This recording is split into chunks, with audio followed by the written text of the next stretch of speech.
make dairy-free ice cream. The dairy-free sector in terms of both milk alternatives and ice cream alternatives is rapidly growing, and I feel like literally every time you go to the grocery store there's a new brand or something new. Now the thing is that it's actually much harder than you might think to make a dairy-free alternative, especially for ice cream.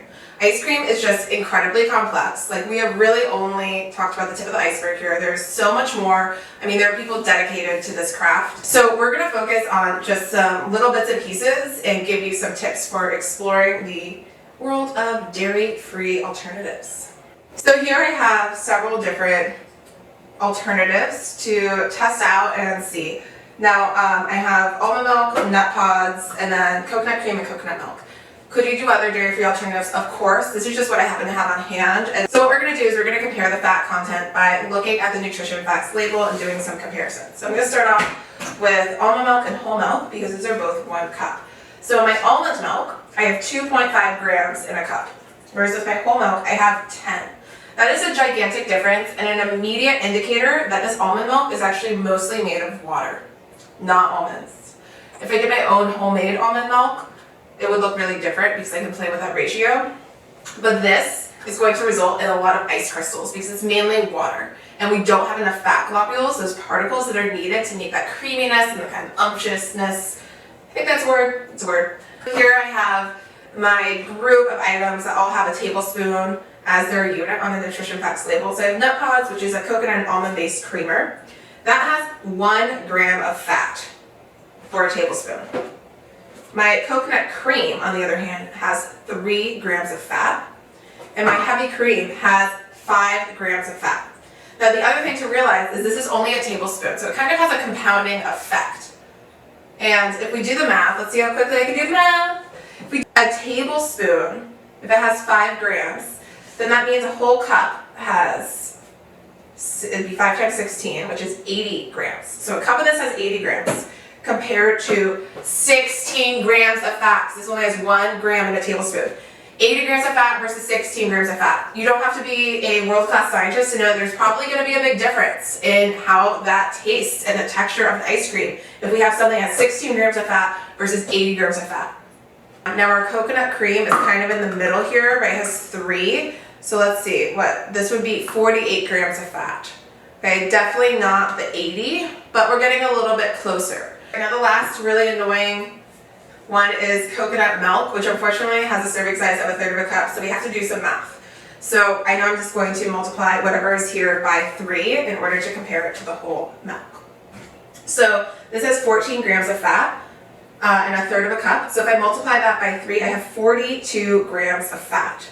Now compared to the whole milk, that's 10 grams of fat. This is actually a lot more.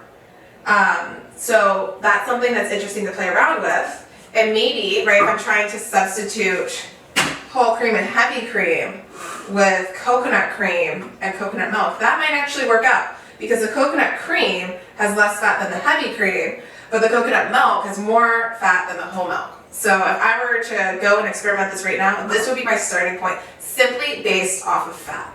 So we did 3 different trials. The first was the coconut milk and cream, both from the can. Second was almond milk and almond coconut creamer. And the third was milk and heavy cream. Everything was the same amounts and same method. So this is our coconut milk mixture. Definitely is solidified. Almost giving me some feelings of like Dippin' Dots. Alright, this is my almond milk one. I think this is going to look... I'm curious. I am curious. Alright. Okay. Definitely solid. Look at that. Just came out. Last one is our regular. So, initial reaction right away, I can just tell that this is like the smoothest one where it's solid, but it doesn't look like, to be honest, kind of gross. My hands are freezing and my counter's a mess, but I got ice cream.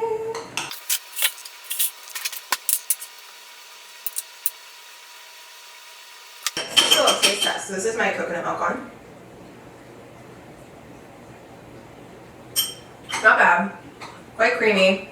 Alright, now this is my almond milk one. Immediately I can tell like it just feels kind of icy. Like it doesn't have the same body. Like this takes some like work to put my spoon through. This just like cuts right through. Just doesn't feel like it has much going on. Alright, let's try a taste. Tastes super icy. Like basically kind of watered down chocolate ice. Doesn't that sound delicious? Alright, and then last one is my normal ice cream. Alright, so again I kind of have the same like it has some body. It's melting really like, I don't know, the way it's melting feels like it still has that like substance in here, whereas this just feels like watery when it melts. So I wonder if there's a difference in the way that the fat is actually melting. Yeah, it definitely feels like the creamiest, smoothest texture. So yeah, this one's definitely, this one I think I got a little salt in it. Let's be honest. Now that you've done this first experiment or experimented with fat, you can also look at other ingredients that play a role in non-dairy ice creams, like emulsifiers and stabilizers. So if you look at any commercial brand non-dairy ice cream, as well as honestly the dairy ones too, they're going to have some form of emulsifier or stabilizer to help give it that texture and then also make it shelf stable and have that texture that they want. So let's take a look at one to explore that.